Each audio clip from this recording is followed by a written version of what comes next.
राजकीय घडामोडी, सामाजिक विश्लेषण, कृषी विभाग, कला व मनोरंजन विश्व आणि क्रीडा क्षेत्रातील बातम्यांचे ताजे व अचूक अपडेट्स महाराष्ट्र शाही न्यूज मराठी। बातमी मागची बातमी, शोध सत्याचा। विकास क्रांती सेनेने दुर्लक्षित व वंचित भागाच्या विकासासाठी तसेच पठार भागातील नागरिकांचे जीवनमान उंचावण्यासाठी 5 दिवसांच्या व 65 किलोमीटर अंतर पायी चालत अकोले तहसील कार्यालय येथील शासन दरबारी विविध मागण्यांचे निवेदन देत मागण्या पूर्ण करण्याची विनंती केली आहे। तर या मागण्या येत्या महिनाभरात पूर्ण न झाल्यास तीव्र आंदोलन करून या मागण्या घेऊन मंत्रालयावर धडक मोर्चा काढण्याची देखील तयारी आहे। तसेच रास्ता रोकोसारखे जन आंदोलन केले जाईल अशा प्रकारचे इशारे दिले आहे। यावेळी माजी खासदार भाऊसाहेब वाकचौरे यांनी विकास क्रांती सेनेच्या आंदोलकांची भेट घेत मला पुन्हा एकदा खासदार करा, मी आपल्या सर्व मागण्या पूर्ण करील असे आश्वासन दिले आहे। यावेळी तालुक्यातील महेशराव नवले, सुरेश नवले, मच्छिंद्र धुमाळ, शिंदे सर उपस्थित होते।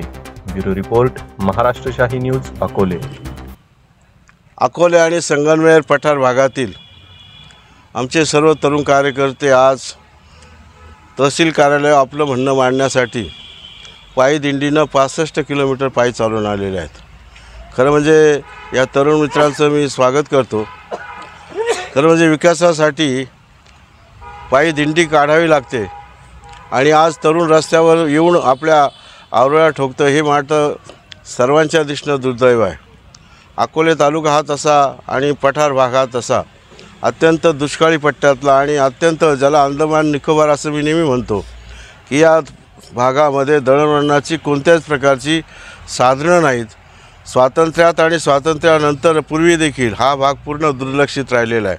मग प्यायच्या पाण्यासाठी असेल, शेतीच्या पाण्याच्या संबंधानं असेल आणि प्रामुख्याने रस्त्यांच्या संबंधानं असेल आणि प्रामुख्याने आज देखील दळणवळणाची साधनं नसताना पठार भागामध्ये आरोग्याच्या सुविधा मिळत नाहीत, शिक्षणाच्या सुविधांपासून हा भाग पूर्ण वंचित आहे। हा प्रदेशामधली माणसं स्थलांतरित झालेली आहेत, कुणी कोकणात, मुंबईत, कुणी जिथे काम मिळेल तिथे वळलेली आहेत आणि अशा या भागातील हे तरुण मित्र आज रस्त्यावर आलेले आहेत। खरं म्हणजे एका दृष्टीने आनंदाची बाब आहे आणि दुसऱ्या दृष्टीने दुःखाची बाब आहे आणि प्रामुख्याने मागण्या त्यांच्या तरी अत्यंत वास्तवाच्या मागण्या आहेत। खरं म्हणजे अकोले तालुक्यात भोटा ते राजूर राज्य मार्ग क्रमांक 23 या रस्त्याचं दुपदरीकरण करण्यात यावं, केलंच पाहिजे या मताचं मी आहे, झालंच पाहिजे या मताचं मी आहे। या मागणीशी मी देखील सहमत आहे आणि या रस्त्यानं संपूर्ण हा पट्टा संगमनेर तालुक्यातील पठार भाग असेल, अकोले तालुक्यातील ब्राह्मणवाडा भाग असेल आणि सर्व आदिवासी पट्ट्यातला भाग असेल, ही अनेक 50 ते 60 गावांचं दळणवळण या भागातून होत आहे। दुसरा विषय या ठिकाणी प्रामुख्यानं जो रस्त्यांच्या बाबतीमध्ये जो केलेला आहे की पुढे इतर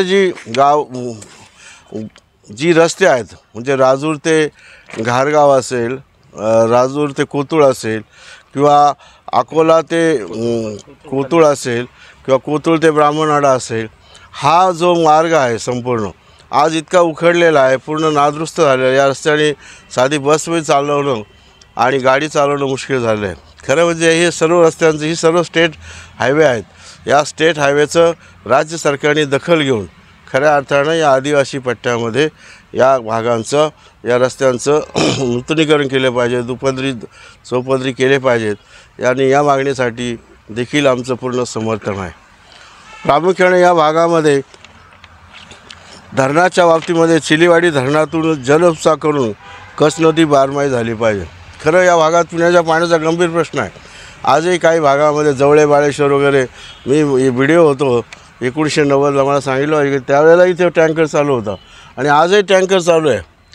ठरलं आहे की पाणी नेण्याचं चालू आहे, पण आजही मला वाटतं त्या ठिकाणी पाणी पोहोचलेलं नाही आहे आणि खऱ्या अर्थानं असा हा दुर्लक्षित असलेला भाग आणि या भागासाठी धरणाच्या पाण्याचं सोय मी असताना अनेक प्रयत्न झाले। मला वाटतं त्यावेळेला काही तो एक बंधारा की त्याचा नाही संभार त्याचा सर्वे केला होता, तो माळेगाव त्या परिसरामध्ये माळवाडी त्या भागामध्ये डॉक्टर आपले भोर महाराज आहे ना, भोर महाराजचं गाव त्या ठिकाणी काठदारा का काहीतरी असं आहे, काठदारा काहीतरी आहे, त्याचा सर्वे झालेला होता। त्यावेळेला तो सर्वे करायच्या सूचना दिल्या होत्या, परंतु त्या सर्व आज मी खासदार नसल्यामुळं मोठं दुर्दैव आहे, माझंही नुकसान झालं आणि खरं म्हणजे जनतेचं नुकसान झालं.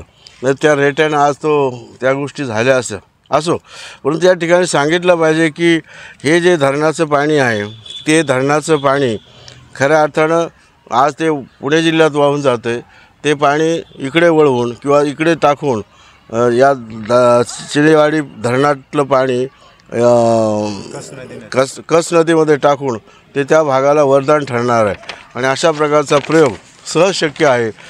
आणि मला वाटतं शासनाने याची देखील नोंद घ्यावी आणि हा प्रकल्प करावा असं देखील या निमित्तानं आवाहन करतो, समर्थन देतो. त्याचप्रमाणे खऱ्या अर्थानं मागणी बरोबर आहे, गारगाव तालुक्याची निर्मिती करण्यात आहे. या भागाची खऱ्या अर्थानं डिलिमिटेशनमध्ये मागच्या 2008च्या डिलिमिटेशनमध्ये कोणती गावं कुठं जोडलीत, म्हणजे पठार भागाच्या माणसाने अकोल्याला यायचं, जी त्यांचं तालुक्याचं गाव मात्र संगमनेर, आणि दुर्दैवाने त्यांना असं वळतं करून इकडे यायचं. हे कसं काय येत आहे मला काही समजत नाही. त्यांना संगमनेर सोयीचं आहे, परंतु त्यांना जिथून यायला रस्ते नाहीत, वाहनाच्या सुविधा नाही, अशा मार्गाने यायचं. अशा प्रकारचं डिलिमिटेशन मला वाटतं हे फार चुकीचं झालेलं आहे. आणि पुढच्या डिलिमिटेशनमध्ये हा स्वतंत्र तालुका व्हावा ही रास्त मागणी आहे, अशी विनंती आवाहन मी या ठिकाणी करील आणि त्याला सुद्धा मी समर्थन देईल. या ठिकाणी या सर्व मागण्या अत्यंत रास्त स्वरूपाच्या आहेत. या तरुण मित्रांनी केलेले प्रयत्न निश्चित चांगल्या स्वरूपाचे आहेत. हे झालंच पाहिजे आणि हे होण्यासाठी मी आपल्याबरोबर आहे आणि भविष्यात देखील मी आपल्याबरोबर असेल आणि सांगतो तुम्ही मला खासदार करून दाखवील हे पण या ठिकाणी सांगतो. या ठिकाणी निश्चित आनंदही वाटेल की पुणे नाशिक हा जो रेल्वे मार्ग आहे, ज्या वेळेला मी खासदार होतो 2009 ते 2014 त्या कालखंडामध्ये ममता बॅनर्जी रेल्वे मंत्री होते आणि मुनी अप्पा हे राज्यमंत्री होते आणि त्यावेळेला हा रेल्वे मार्ग मंजूर झालेला आहे आणि ज्याची घोषणा रेल्वे बजेटमध्ये झालेली आहे. त्याची कागदपत्र देखील माझ्याजवळ आहे आणि त्यावेळचा जो सर्वे झालेला होता त्या सर्वेमध्ये माझ्या माहितीप्रमाणे प्रामुख्यानं चास वगैरे पट्टा असा त्यावेळेला देवठाण चास असा पट्टा अधोरेखित केला होता. सर्वे त्याप्रमाणे झाला होता, परंतु हा सर्वे बदलून नंतर हा लोहमार्ग नाशिक ते पुणे त्या बाजूने म्हणजे साकूर पट्ट्यामध्ये समनापूर या भागातून नेण्याचा जो प्रस्ताव घातला गेलेला आहे आणि तसा सर्वे करून मला वाटतं त्याला काहीतरी चालना देण्याचं काम चालू आहे. माझी विनंती राहील की या भागाचा विकास होण्यासाठी ते केलेलं आणि त्यावेळेला घेतलेला निर्णय त्यावेळच्या अधिकाऱ्यांनी सरकारनं तो यथायोग्य आहे आणि त्याचप्रमाणे ते झालं पाहिजे मताचा मी आहे. आणि मी केंद्र सरकारला, केंद्रीय मंत्र्यांना, रेल्वे मंत्र्यांना मी निश्चितपणानं आव्हान करीन की याबाबतचं काम पूर्वीच्या सर्वेप्रमाणे मंजुरीप्रमाणे करण्यात यावं अशा प्रकारची विनंती या निमित्तानं करतो. जी आता इथे येऊन जे आंदोलन या संबंधी जे छेडलेलं आहे त्यालाही माझं मी पूर्ण समर्थन देतो. पठार भागातील अनेक प्रलंबित मागण्यासाठी पठार भागातील अनेक कार्यकर्ते या ठिकाणी विकास क्रांती सेनेच्या वतीनं या ठिकाणी आज अकोल्याला पायी दिंडी करत या ठिकाणी आलेत. विकासाच्या प्रश्नासाठी पायी दिंडी करीत 65 किलोमीटरचा प्रवास करत तरुण या ठिकाणी येत आहेत. ही खरं फार शोकांतिकाची बाब आहे. स्वातंत्र्याच्या जवळपास आता 75 वर्षानंतरसुद्धा आपल्या भागातील प्रश्न सुटावेत यासाठी संघर्ष करावा लागतो, हे खरं दुर्दैव आहे. आणि म्हणून या सगळ्या तरुण मित्रांचं मी मनापासून अभिनंदन करतो की त्यांनी आपल्या भागातील प्रश्न सोडवण्यासाठी प्रशासनाला जाग आणण्यासाठी पायी दिंडी काढली. त्यांच्या मागण्या अत्यंत रास्त आहेत. अकोले तालुका असेल किंवा पठार भागातील सगळी गावं आहेत, ह्या सगळ्या गावांना मुख्य प्रवाहात आणण्यासाठी त्यांनी जे पर्याय या ठिकाणी सुचवलेत, आपल्या शेजारून जे राष्ट्रीय महामार्ग जातात त्या सगळ्या राष्ट्रीय महामार्गांना, मग ते पुणे असेल, मुंबई असेल किंवा नाशिक असेल, या सगळ्या भागांना जोडणारे जे मुख्य रस्ते अकोले तालुक्यातून जातात त्यांना राज्यमार्गामध्ये कन्वर्ट करून त्यांचं त्या ठिकाणी विस्तारीकरण कसं होईल यासाठी त्यांची जी काही प्रमुख मागणी आहे तिला मी अकोले तालुका शिवसेनेच्या वतीने जाहीर पाठिंबा देतो. त्याचबरोबर बेलापूर पट्ट्यामध्ये जी काही चिलेवाडी धरण आहे त्या चिलेवाडी धरणासाठी नवीन पाण्याची निर्मिती करून खालून एसरटाव धरणामधून जवळपास चिलेवाडीच्या धरणामध्ये नवीन पाण्याचा सोर्स निर्माण करता येऊ शकतो. त्यासाठी विशेष प्रयत्न राज्य सरकारने करणं आवश्यक आहे, जेणेकरून त्या सगळ्या पठार भागातील 30-40 गावांना त्याचा फायदा निश्चित होईल. त्याचबरोबर आपल्या नाशिक पुणे जी काही सेमी हायस्पीड रेल्वे जाते त्याच्या पूर्वीच्या सर्वेमध्ये बोटा एक रेल्वे स्टेशन होतं आणि अकोले तालुक्याचं देवठाण एक होतं, परंतु नवीन आघाडी सरकारच्या काळामध्ये त्या ठिकाणी काही बदल झालेत आणि बोटा आणि देवठाण हे दोन्ही स्टेशन त्यामधून वगळलेले आहेत. बोटा हे गाव अकोले तालुक्याच्या शेतकऱ्यांच्या विकासाचं हब होऊ शकतं. त्या ठिकाणी आपल्या पिकणाऱ्या मालाला शहराच्या जवळ नेण्यासाठी अत्यंत महत्त्वाचं स्टेशन आहे आणि म्हणून याबरोबरीनं रेल्वे मंत्र्यांना जे काही आता खासदार साहेब म्हटले तशा प्रकारचा पत्रव्यवहार करून या संदर्भामध्ये अधिक जनजागृती करण्याची गरज आहे. आणि बोटा हे संगमनेर तालुक्यासाठी जेवढं महत्त्वाचं आहे त्यापेक्षा जास्त महत्त्वाचं पठार भागाने अकोले तालुक्याच्या सगळ्या पश्चिम भागातल्या सगळ्या लोकांसाठी महत्त्वाचं आहे. आणि म्हणून त्यासाठी सुद्धा प्रयत्न होण्यासाठी आवश्यक ती मागणी जनरेटरतून या संघटनेने पुढे आणलीत. तिलासुद्धा आम्ही अकोले तालुका शिवसेनेच्या वतीने जाहीर पाठिंबा देतो आणि एवढं आश्वासित करू इच्छितो की भविष्यकाळामध्ये तुम्ही ज्या वेळेस या प्रश्नांसाठी या लढ्यासाठी आम्हाला आवाज द्याल, आम्ही तुमच्याबरोबर निश्चित खांद्याला खांदा लावून उभे राहू. एवढंच या निमित्ताने बोलतो आणि माझे 2 शब्द संपवतो.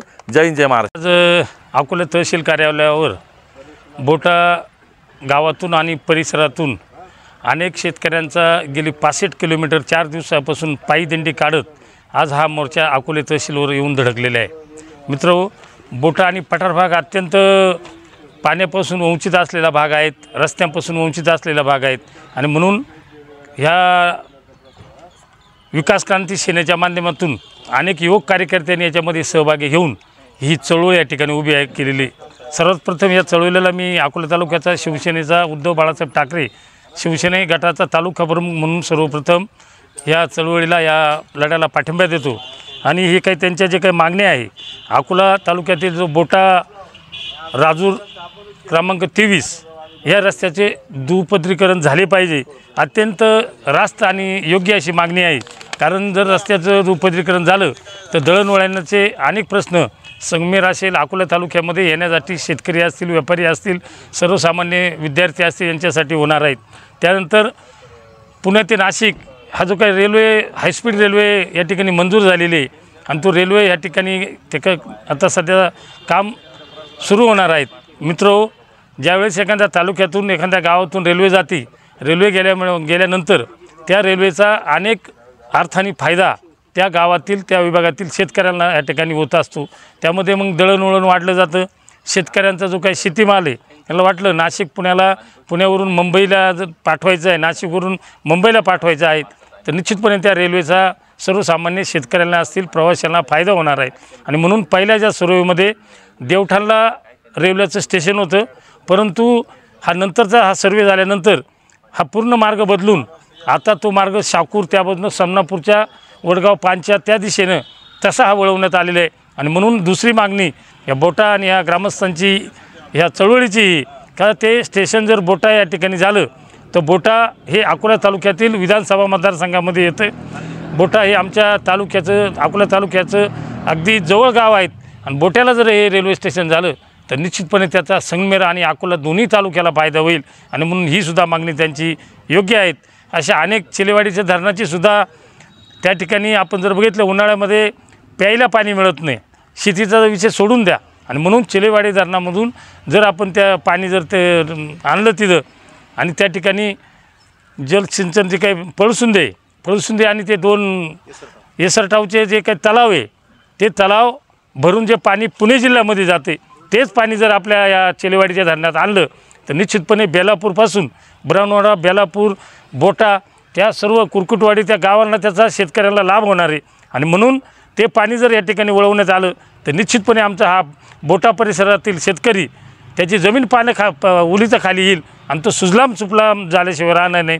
आणि म्हणून हा सुद्धा पाण्याचा प्रश्न अत्यंत गंभीर आणि मोठा असून या लढ्याला आम्ही अकोला तालुका शिवसेनेच्या वतीनं पाठिंबा देतो. आणि इथून पुढे ज्यावेळेस हे आंदोलन सर्व ही चळवळ कार्यकर्ते उभे करतील निश्चितपणे अकोला तालुक्यातील सर्व शिवसैनिक आम्ही तुमच्या पाठीमागं तन मन धनाने ह्या आंदोलनामध्ये उतरू. वेळ प्रसंगी जेलबरोबर आंदोलन करायची पाळी आली, जेलमध्ये जायची पाळी आली तरी आमचा हा माननीय उद्धवसाहेब बाळासाहेब ठाकरेंचे शिवसैनिक मागं पुढं पाहणार नाही एवढंच वचन या ठिकाणी देतून थांबतो. जय हिंद, जय महाराष्ट्र. पर्यटनाच्या दृष्टिकोनातून जुन्नर तालुक्यामध्ये जे काही उत्तूरचा जो घाट आहे त्या ठिकाणी बिपट सफारी या ठिकाणी होणार आहेत, परंतु अकोला तालुक्याला त्याला कुठलाही फायदा होत नाही. ते जर गेट ब्राह्मणवाड्याच्या दिशेनं जर ठेवलं तर त्याचा फायदा, बिबट सफारीचा फायदा सर्वसामान्य अकोला तालुक्यातील सर्वसामान्य लोकांना पर्यटनाच्या निमित्ताने त्याही फायदा होईल, म्हणून त्या प्रश्नाकडं या ठिकाणी आम्ही गांभीर्याने लक्ष देऊ आणि त्याच्या विरोधामध्ये वेळोवेळी जर आंदोलन करायची पाळी आली तर निश्चित आम्ही करू, हा शब्द या निमित्ताने मी देतो. महाराष्ट्र शाही न्यूज मराठी, बातमी मागची बातमी, शोध सत्याचा.